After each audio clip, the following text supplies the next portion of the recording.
Run away now. That was what happened on the day I went to visit my sister in the hospital, where she was unconscious. My 15-year-old niece, looking quite flustered, led me to the rooftop.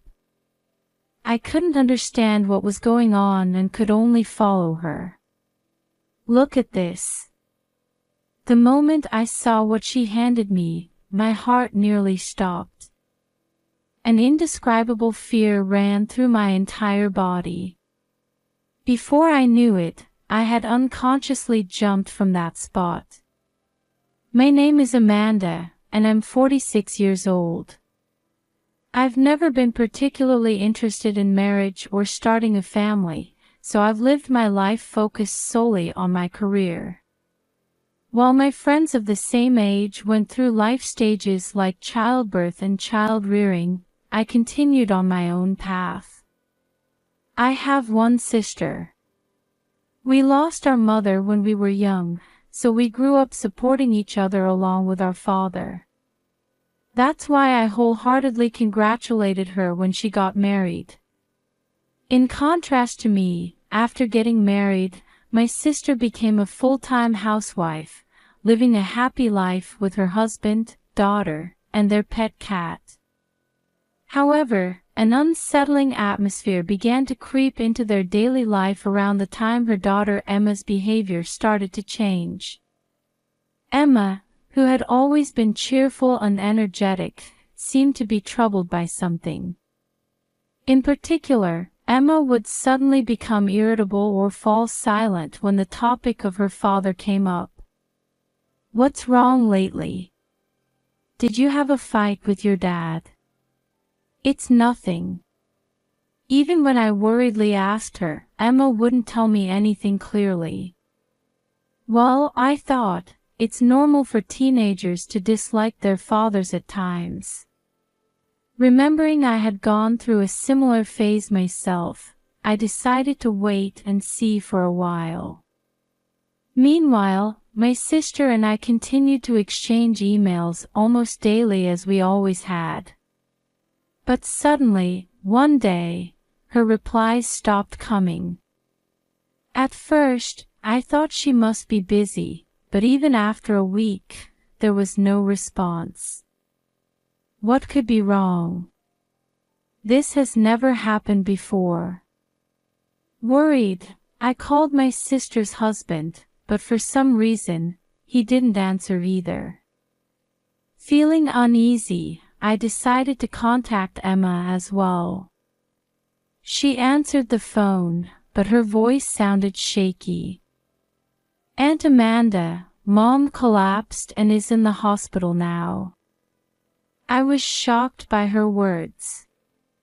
"Why didn't you tell me something so important?" "I'll go to the hospital right away." "But maybe you shouldn't come," Emma said awkwardly, but I couldn't suppress my desire to see my sister. "What do you mean? Tell me which hospital quickly." I somehow managed to get the name of the hospital where my sister was admitted and decided to rush there immediately. When I arrived, I headed straight for my sister's room, but I was stopped by Emma calling out from behind, "Aunt, don't go to the room now." "Why?" "I want to see your mother quickly. Let's talk outside for a bit." Saying this, Emma tried to pull me by the arm in the opposite direction of the hospital room. Just as I sensed something was off, her smartphone vibrated. Emma checked it and suddenly became serious, looking at me intently. "Who was it?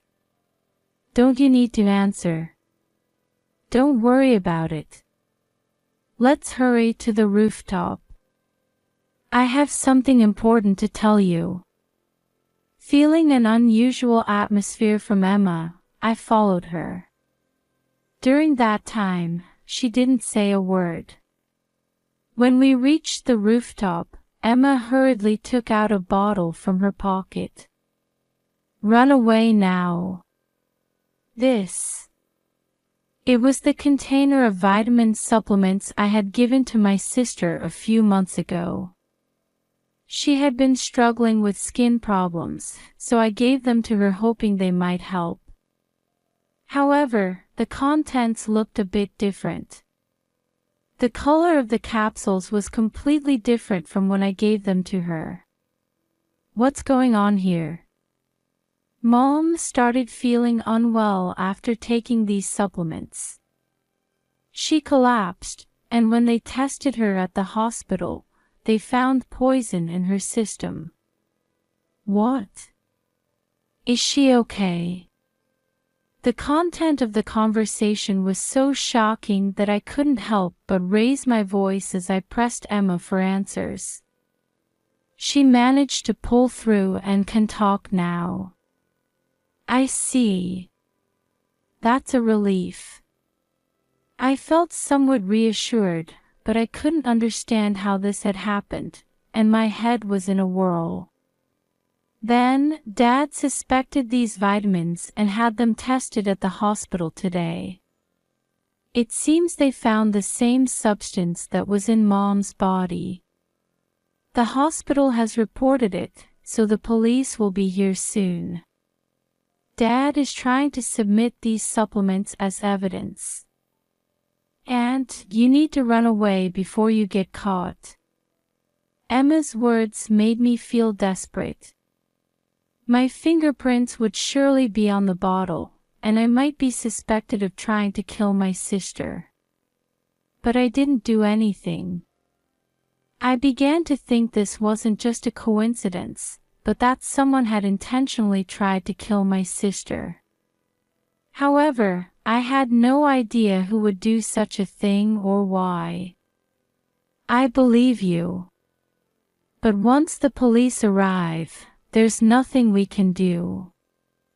Yes, I understand. I murmured as I climbed over the rooftop railing and slowly jumped off. Ah! Only Emma's scream echoed. However, I didn't crash onto the ground but landed unharmed on the terrace just below the rooftop. In the moment I jumped, I felt cornered and thought I had to escape somehow. Emma, having confirmed my safety, seemed to have collapsed on the spot. While apologizing to Emma, my mind was still in turmoil. I was torn between the fear of being involved in something extraordinary and the desire to uncover the truth. So, I decided to seek help from a certain person.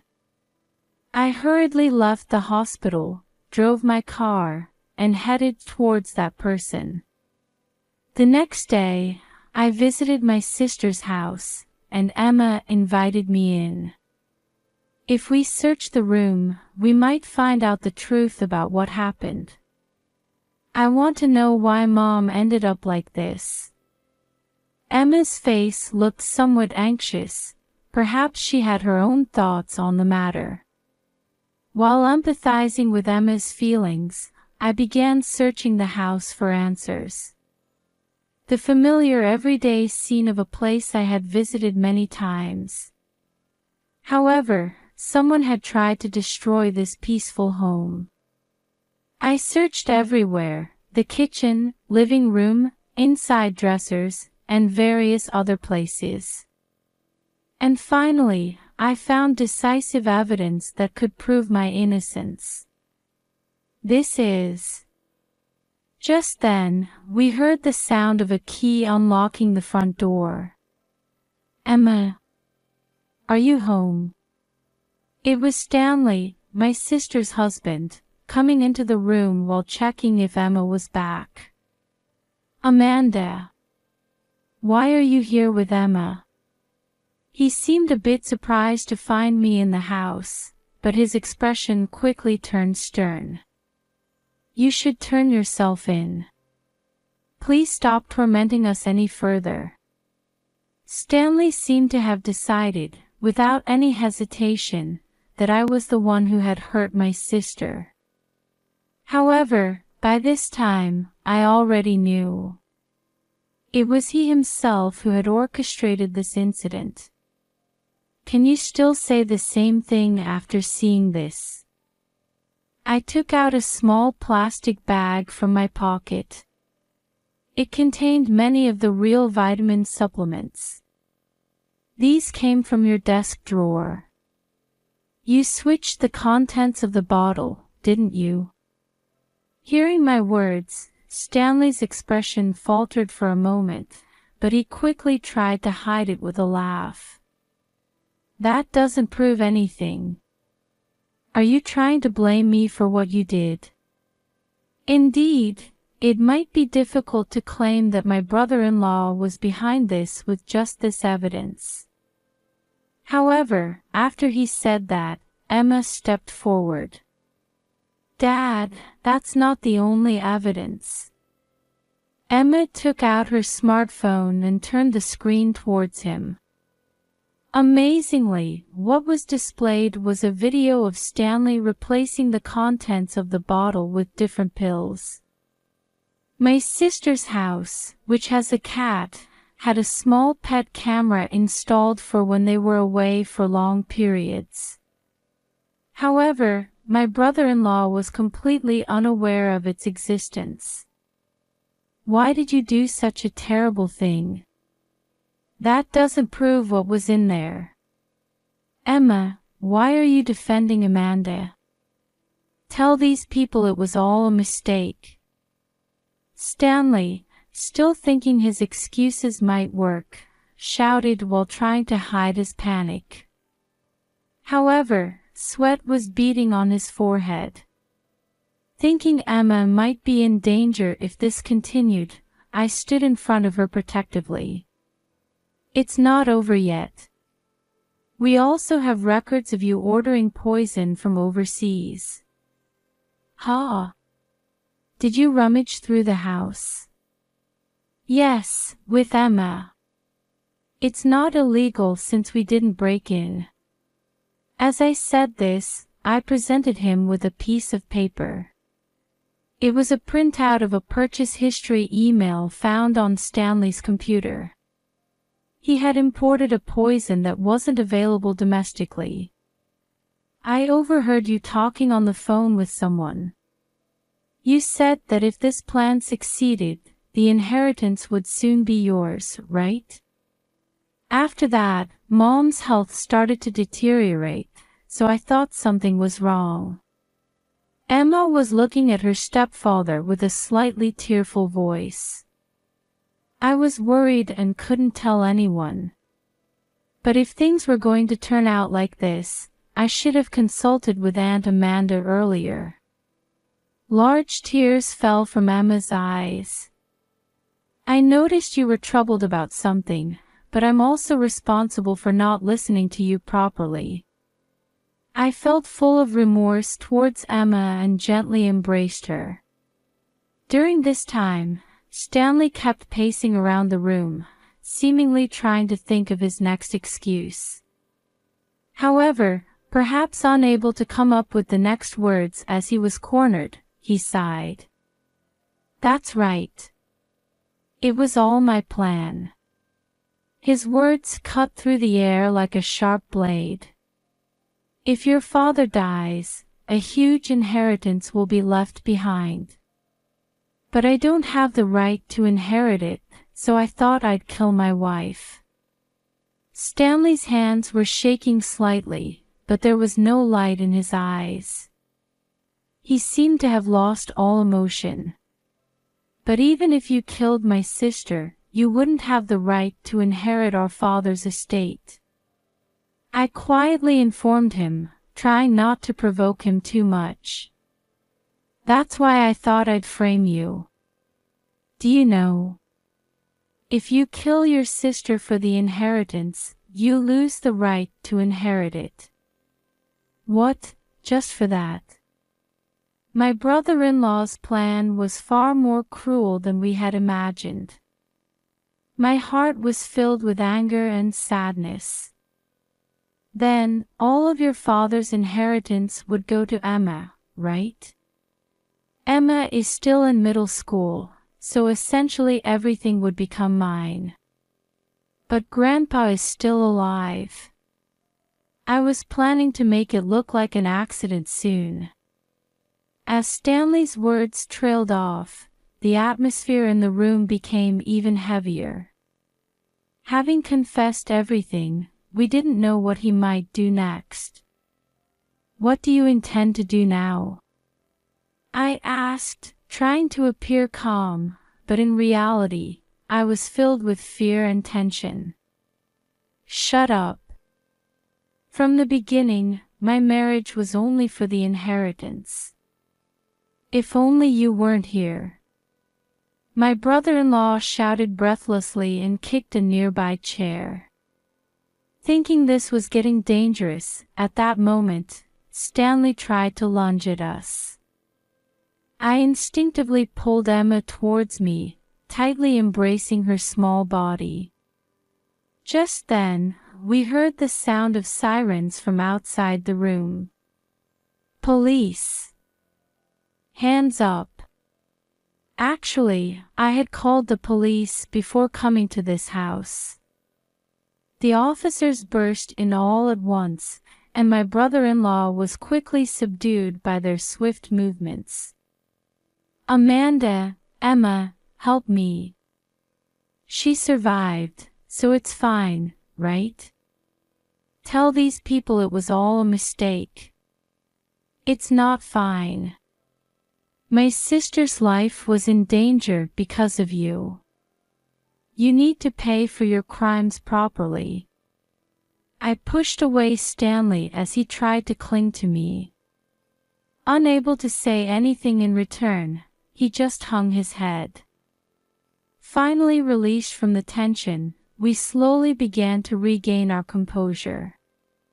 Feeling that we were now safe, I hugged Emma tightly. She was trembling slightly, but her expression had become a bit more peaceful. Stanley, handcuffed, stood there dumbfounded, unable to say anything. To deliver the final blow to my brother-in-law, I looked him straight in the eye. "You didn't need to do this to get the inheritance." "What do you mean?" His eyes widened, and he held his breath. "I went to see our father yesterday. He said he liked you and had intended to distribute part of the inheritance to you from the start. But now that's all off the table. The certain person I had gone to meet was our father.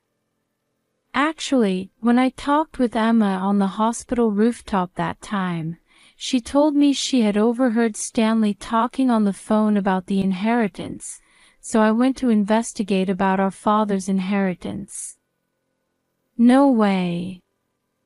I'll never forget Stanley's face at that moment. Confusion and despair seemed to wash over him all at once. He appeared too shocked to say anything. After that, naturally, my brother-in-law was arrested, and the incident was reported nationwide.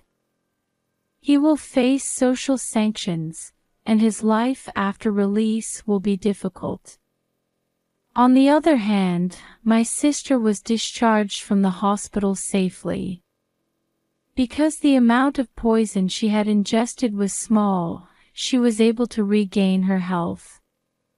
Of course, she divorced Stanley and decided to claim $50,000 in compensation and child support.